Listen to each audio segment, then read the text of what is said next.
এই মেয়েটির নাম মেলেক। মেলেক গত 3 বছর যাবৎ প্যারালাইজড হয়ে বিছানায় পড়ে আছে। সবাই বলে তাকে হাভেল নামের এক ডাইনি মহিলা কালো জাদু করে এইভাবে প্যারালাইজ করে রেখেছে। মেলেকের মা বাবা তাকে অনেক ডাক্তার কবিরাজ দেখিয়েছে, কিন্তু এখন পর্যন্ত কোনো কিছুতেই সে সুস্থ হয়ে ওঠেনি। এই সেই হাভেল। সে জঙ্গলের মাঝে একটা ভাঙা বাড়িতে একাই বসবাস করে। এই দুনিয়ায় তার কেউ নেই, কিন্তু এক সময় তার 2 ছেলে মেয়ে ছিল। ছেলে আর মেয়ে দুজনই ছোটবেলায় যক্ষা রোগের কারণে একসাথে মারা যায়। এরপর থেকেই নাকি সে তার ছেলে মেয়েদের আত্মাকে ধরে রাখার জন্য কালো জাদু করা শুরু করেছে। মেলেক কি কোনোদিন সুস্থ হতে পারবে? সত্যিই কি হাভেল তাকে কালো জাদু করেছে? এসব কিছুই জানতে পারবেন আমাদের আজকের ভিডিওতে। হ্যালো এভরিওয়ান, আপনারা দেখছেন সিনেমন হরর। গল্প শুরু করার আগে কানে হেডফোন দিয়ে নিন। হেডফোন ছাড়া আমাদের ভূতের গল্পগুলি ফিল করতে পারবেন না।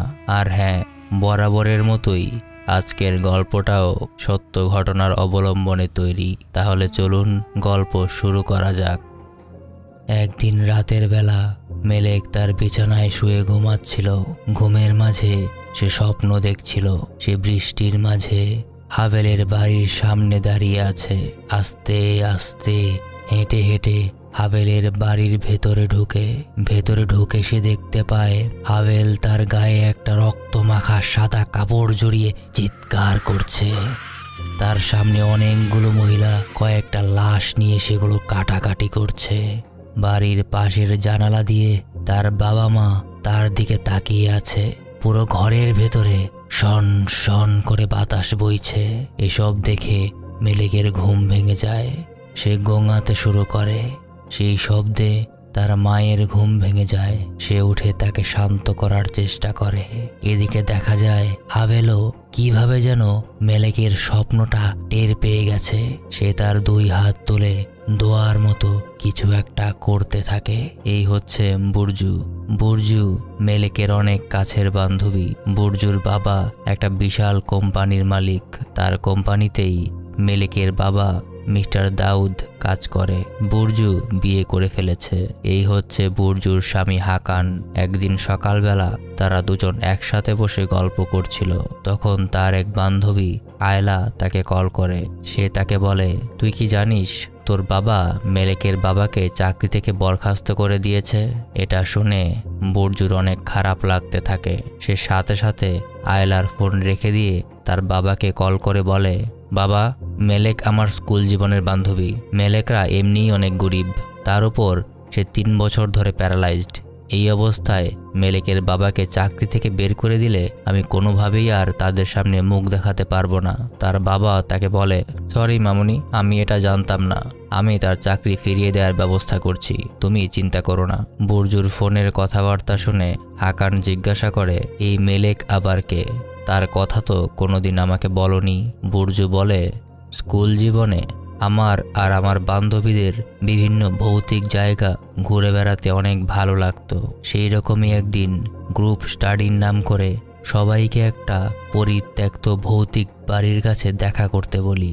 যখন আমরা সেই বাড়িটার কাছে যাই তখন দেখি একটা ডাইনি মহিলা মেলেককে ধরে কি জানি করছে। আমরা সবাই অনেক ভয় পেয়ে গ্রামের লোকেদের ডাকতে যাই।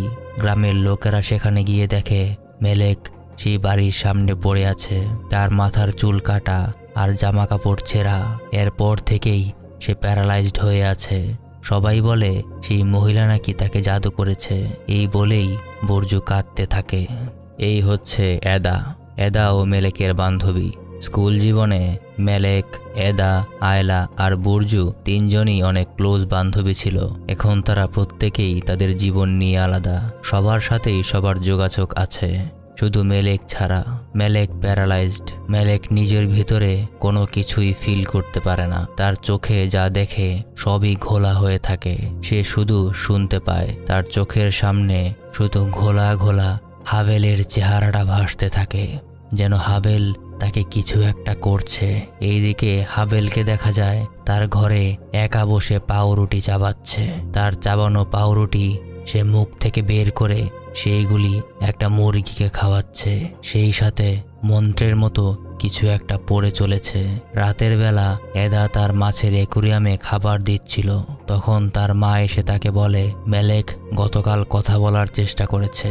এদা ঠিক করে পরদিনই সে মেলেককে দেখতে যাবে। গভীর রাতের বেলা হাভেল তার রুটি খাওয়ানো মুরগিটাকে নিয়ে মেলেকের বাড়ির সামনে আসে। তারপর কিছু একটা মন্ত্র পড়ে সেই মুরগিটাকে তার বাড়ির সীমানার মধ্যে ছেড়ে দেয়। মুরগিটা আস্তে আস্তে বাড়ির ভেতরে ঢুকে যায়।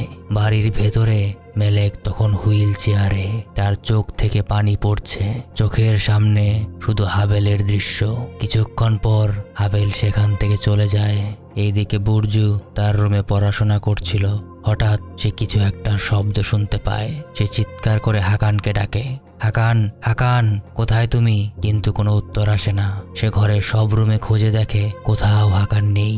সে তার ফোন নিয়ে হাকানকে ফোন করে। হাকান বলে সে বাইরে এসেছে কিছু কেনার জন্য।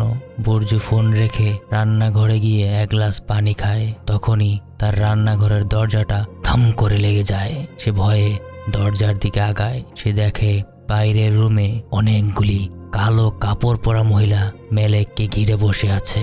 তাদের মধ্যে হাভেলও আছে। হাভেল তাকে দেখেই তার দিকে আসতে থাকে। ভয়ে বুর্জুর গলা চেপে আসে। সে কথা বলতে পারে না। হাভেল এসে ক্রমাগত দরজায় ধাক্কা দিয়ে যাচ্ছে। বুর্জু চিৎকার করতে থাকে। তখনই হাকান ফিরে আসে। সে তাকে জড়িয়ে ধরে শান্ত করে।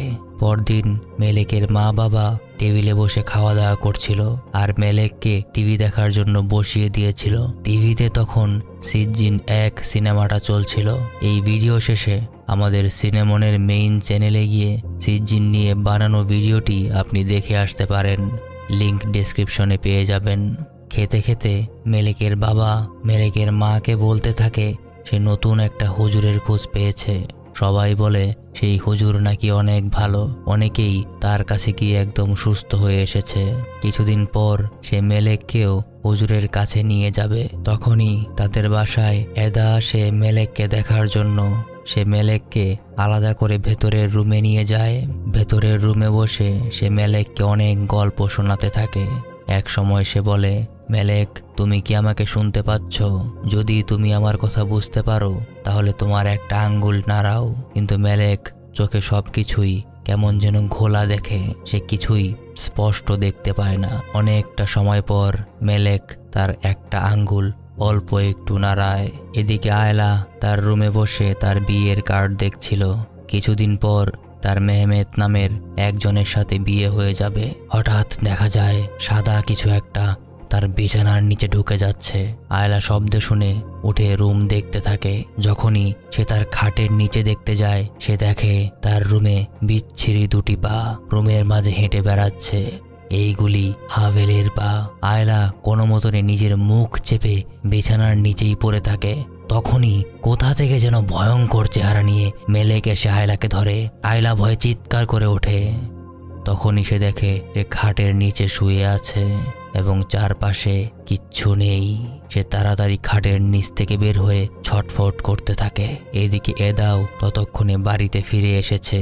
এদা বাড়িতে এসে তার রুমে বসে দুই হাত তুলে আল্লাহর কাছে দোয়া করতে থাকে যেন আল্লাহ মেলেককে সুস্থ করে দেয়। দোয়া করতে করতে এক সময় সে চোখ বন্ধ করে কাঁদতে থাকে। তখনই কোথা থেকে যেন মেলেক আর হাভেল সেখানে চলে আসে। তারা দুজন এদার হাত এত জোরে ধরে রাখে এদা নড়াচড়া করতে পারে না। ভয়ে এদা চিৎকার করতে থাকে। অনেক কষ্টে তাদের থেকে নিজেকে ছাড়িয়ে নিয়ে এদা বাইরে চলে যায়। এইদিকে হাভেলকে দেখা যায় তার রুমে একটা বড় পাত্রে পানি নিয়ে তাতে মোমবাতি জ্বালিয়ে কিছু একটা করছে। তখনই তার রুমে তার ছেলে আর মেয়ের আত্মাকে আসতে দেখা যায়। হাভেল খুব মায়া নিয়ে তাদের দিকে তাকিয়ে থাকে। আত্মাগুলি বাইরে চলে যায়। আয়লা তার বাবার কাপড়ের দোকানে তার বাবার সাথেই কাপড়ের কাজ করে। পরদিন সে দোকানের ভেতরের রুমে একা একা কাপড় দেখছিল। তখন এদা আসে আয়লার সাথে দেখা করতে। তাদেরকে গল্প করতে দিয়ে আয়লার বাবা বাইরে চলে যায় একটু চা খেয়ে আসার জন্য। তার বাবা যেতেই আয়লা বলে, তুই শুনেছিস হাভেলকে আবার গ্রামে দেখা যাচ্ছে। সে সব সময় আমার স্বপ্নের মাঝে আসে। আমি স্বপ্নে হাভেল আর মেলেক দুজনকেই একসাথে দেখি। এদা বলে, আমিও তাদের দেখি, খুব ভয়ঙ্কর স্বপ্ন। তারপর আয়লা বলে, বুর্জু এখন ভালোই আছে, শুধু আমরাই শাস্তি ভোগ করছি। আয়লা কেন এই কথা বলল এটা পরে জানতে পারবেন। দোকান থেকে চলে যাওয়ার সময় এদা বলে, বুর্জুকে আমাদের এই ব্যাপারটা জানানো উচিত। আয়লা বলে, লাভ নেই, সে এইসবের কোনো কেয়ার করবে না। এদা বলে, তবুও তাকে জানানো উচিত। এই বলে সে চলে যায়। দোকানে ফিরে আয়লা কাপড় ইস্ত্রি করছিল, তখনই তার পেছনে থাকা পুতুলটা পড়ে যায়। সে ভয় পেয়ে যায়। যখন পুতুলটাকে ঠিক করতে যায় তখন সে দেখে এটা কোনো পুতুল না, এটা মেলেকের রক্তমাখা লাশ। সে ভয়ে চিৎকার করে ওঠে। মেলেকের লাশ তার গলা চেপে ধরে। আয়লা তার জীবনের ভয়ে চিৎকার করতে থাকে। তখনই সেখানে তার বাবা চলে আসে। সে তাকে ডাকতে থাকে। আয়লা দেখে তার সামনে কিছুই নেই, পুতুলটা তার আগের জায়গাতেই আছে, যেন এতক্ষণ কিছুই হয়নি। সে তাড়াতাড়ি করে তার বাবার সাথে দোকান থেকে বের হয়ে যায়। এদিকে বুর্জুর বাসায় বুর্জু হাকানকে ফোন করে বলছে সে একটু বাবার বাড়িতে যাচ্ছে, ফিরতে রাত হবে। তারপর সে একটা খামের মধ্যে মেলেকের জন্য কিছু টাকা ভরে নেয়। মেলেক তার রুমে একা বসে আছে। সে নিজেই নিজেকে বলছে, আমি মরে গেছি, আমার মধ্যে কোনো জীবন নেই, আমি কেন কিছু ফিল করতে পারি না। তার চোখের সামনে ভাসতে থাকে তার চোখ বেঁধে একটা অন্ধকার রুমে তাকে বন্ধ করে রাখা হয়েছে। হাভেল এসে তার হুইল চেয়ারকে ভেঙে ফেলছে। মেলেক অনেক কষ্টে তার কয়েকটা আঙ্গুল নাড়ায়। এদিকে বুর্জু বের হওয়ার সময় যখন গাড়িতে ওঠে তখন গাড়ির ভেতরে একটা মাছি ভন ভন করছিল। মাছি মারতে মারতে হঠাৎ সে দেখে তার গাড়ির উপরে উল্টো হয়ে একটা মেয়ে ঝুলে আছে। কি ভয়ঙ্কর চেহারা নিয়ে তার দিকে হেসে চলেছে। সে দ্রুত গাড়ি থেকে বের হয়ে যায়, কিন্তু বের হয়েই দেখে গাড়ির উপরে কেউ নেই, সবকিছুই যেন স্বাভাবিক। সে দ্রুত আবার গাড়িতে ওঠে সেখান থেকে চলে যায়। এদা এদিকে ততক্ষণে বাড়িতে ফিরে এসেছে। সে বাইরের ঘরে বসে টিভি দেখছিল। হঠাৎ সে দেখে চুলার সামনে কোথা থেকে যেন একটা কাগজ উড়ে এসে পড়েছে। সে কৌতূহলবশত উঠে গিয়ে কাগজটা নিজের হাতে নিয়ে দেখে সেখানে একটা কালো জাদুর নকশা আঁকা। তখনই সে পেছনে তাকিয়ে দেখতে পায় সে নিজেই সোফায় বসে আছে এবং তার মা তাকে ডাকছে। সে তার সাথে কি হচ্ছে কিছুই বুঝতে পারে না। সে চিৎকার করে ওঠে। সাথে সাথে সে দেখে সে আবার সোফায় চলে গেছে। এবারও ঠিক আগের মতোই চুলার সামনে একটা কাগজ উড়ে এসে পড়ে। সে উঠে আবার কাগজটা হাতে নিয়ে দেখে ঠিক একই কাগজ, কিন্তু এবার সে পেছনে তাকিয়ে দেখে তার পেছনে মেলেক দাঁড়িয়ে চিৎকার করে যাচ্ছে। তখনই এদার হুঁশ ফিরে আসে। তার মা তাকে বলে, কখন থেকে তোমাকে ডাকছি, তুমি কি সোফায় শুয়ে স্বপ্ন দেখছিলে? এদা তার মাকে জড়িয়ে ধরে নিজেকে কিছুটা শান্ত করার চেষ্টা করে। রাতের বেলা বুর্জু মেলেকদের বাড়িতে আসে। সে বাড়িতে ঢুকে মেলেকের মায়ের হাতে সেই টাকা ভর্তি খামটা দিয়ে বলে, আন্টি প্লিজ টাকাটা রাখুন, মেলেকের জন্য আমি কিছু করতে পারি না, আমার খুব খারাপ লাগে। এই টাকাটা দিয়ে যদি তার কিছুটা উপকার হয় আমার খুব ভালো লাগবে। মেলেকের মা প্রথমে টাকাটা নিতে না চাইলেও বুর্জু অনেক জোরাজুরি করে, তাই শেষ পর্যন্ত সে টাকাটা নিতে বাধ্য হয়। তারপর ভেতরের রুমে গিয়ে মেলেকের সাথে কথা বলতে থাকে। তাকে দেখে মেলেকের চোখ দিয়ে পানি আসতে থাকে। বুর্জু বলে, সেই ডাইনি মহিলাটাই তোমার এই হাল করেছে, চিন্তা করো না, সেই মহিলাটা অবশ্যই তার পাপের সাজা পাবে। তখন দেখা যায় হাভেল মেলেকের বাড়ির সামনে দিয়েই ঘোরাঘুরি করছিল। সে কিছুক্ষণ মেলেকের জানালার দিকে তাকিয়ে থাকে, তারপর চলে যায়।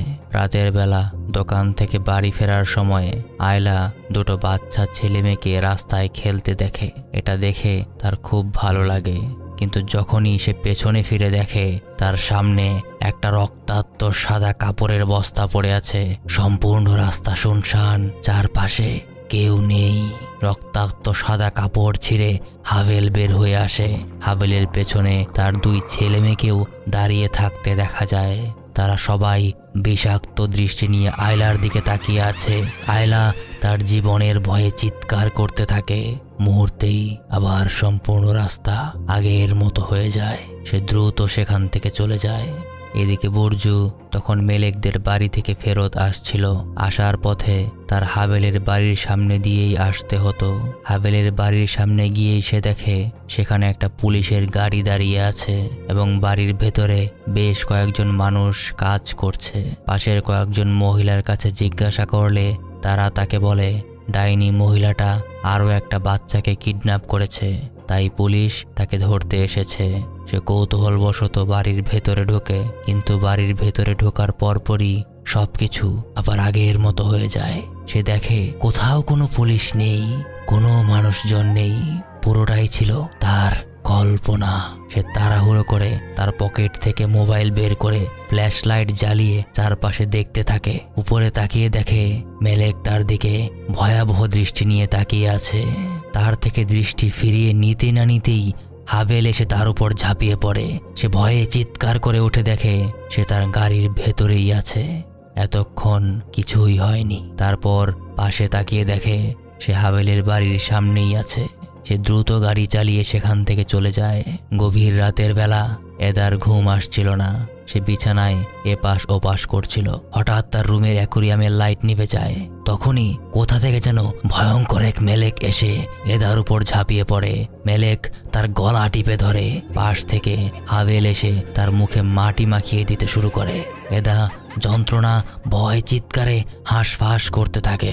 কিছুক্ষণ পর তার হুঁশ ফিরে আসে।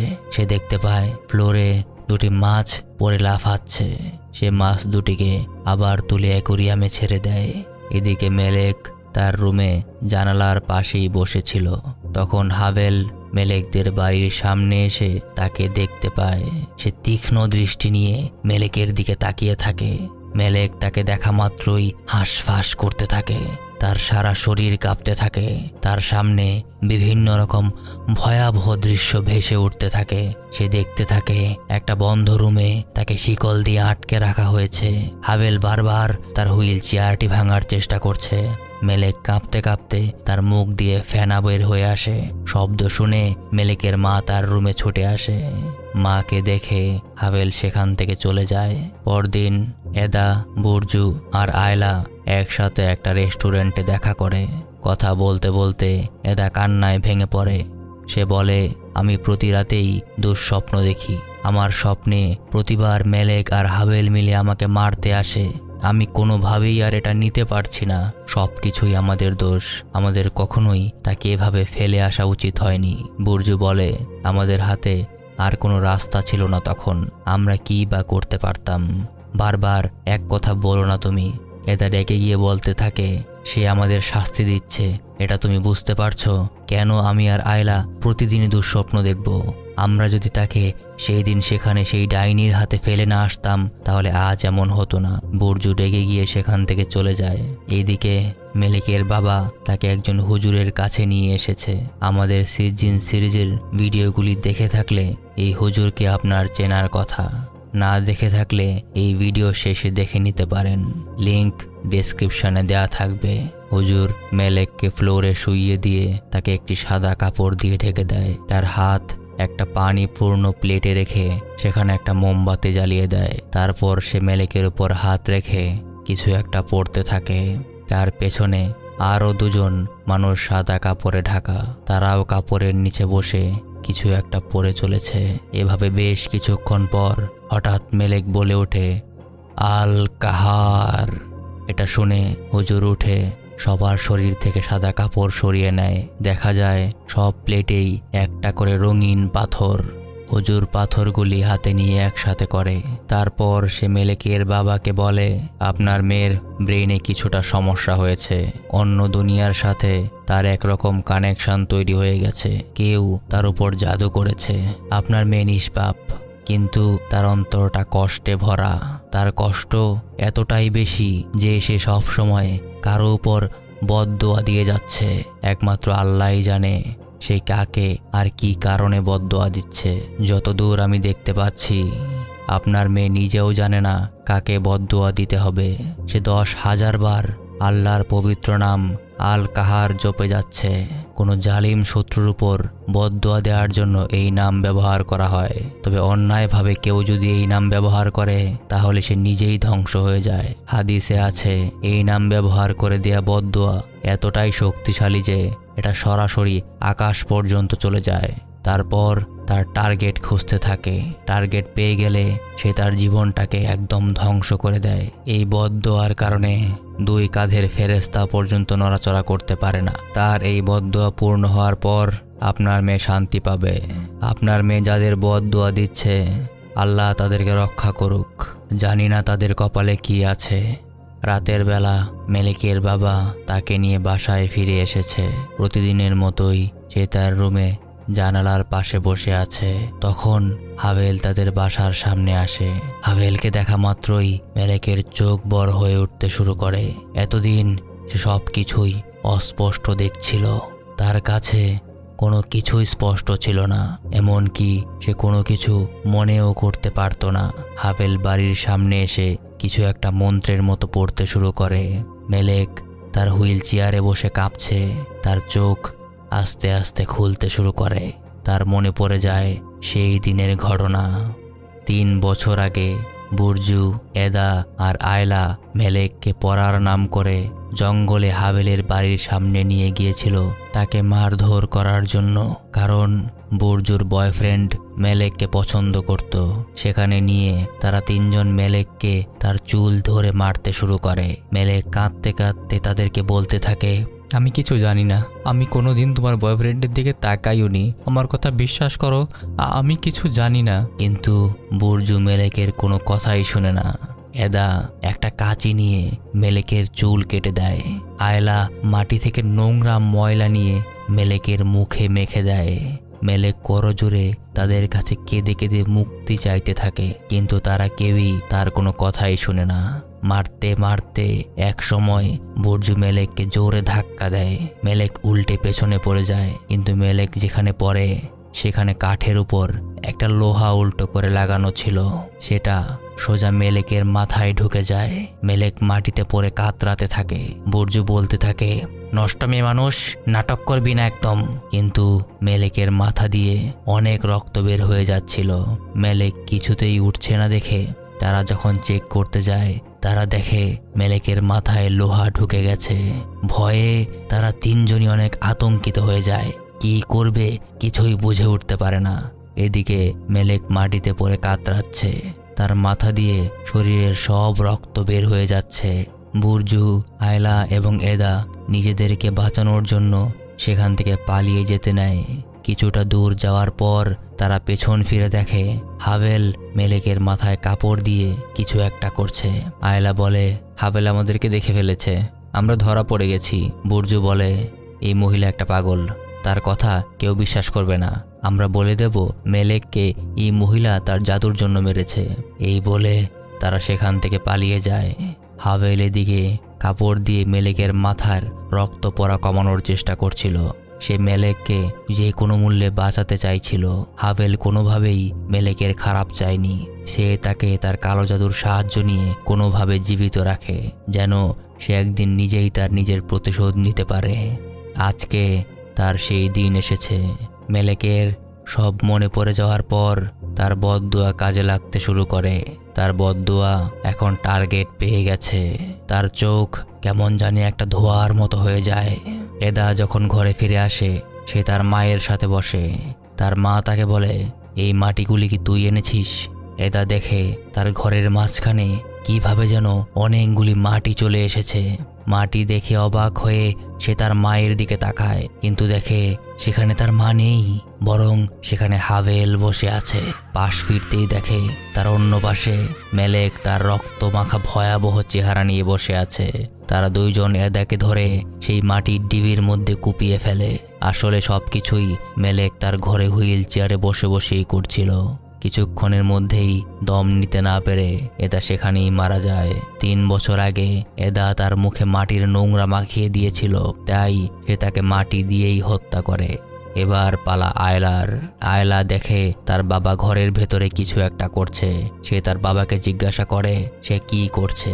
তার বাবা তাকে বলে, আমি তোমার জন্য লাশের কফিন বানাচ্ছি। এই কথা শুনে সে ভয় পেয়ে যায়। তখনই পেছন থেকে মেলেক এসে আয়লার নিজের চুল দিয়েই তার গলায় পেঁচিয়ে ফেলে। বাস্তবে দেখা যায় আয়লা আসলে নিজেই নিজের চুল ধরে নিজেকে পেঁচিয়ে রাখছে, কিন্তু আসলে সেখানে হাভেল আর মেলেক তাকে দিয়ে এই কাজ করাচ্ছিল। কিছুক্ষণের মধ্যেই আয়লাও তার দম আটকে সেখানে মারা যায়। আয়লা মেলেকের চুল কেটে দিয়েছিল, তাই সে তাকে তার চুল দিয়েই মেরে তার প্রতিশোধ নিল।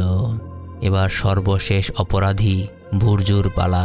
মেলেকের চোখ তখন অনেক উত্তপ্ত হয়ে উঠেছে। বুর্জুই সকল অপরাধের আসল কারিগর। বুর্জু ঘরে ঢুকে দেখে হাকান ঘরে নেই।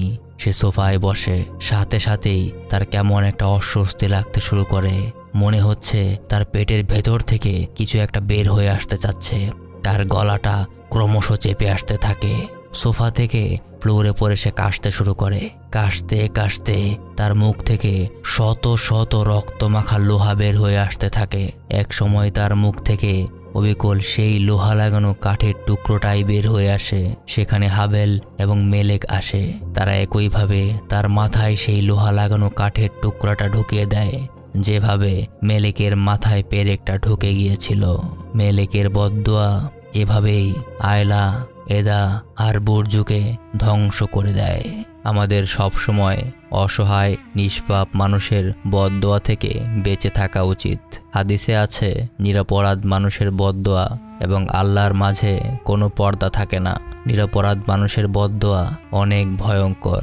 দেখা হবে পরের বৃহস্পতিবার রাত 8টায় সিনেমন হরর ইউটিউব চ্যানেলে। আল্লাহ হাফেজ। ভালো থাকুন সবাই।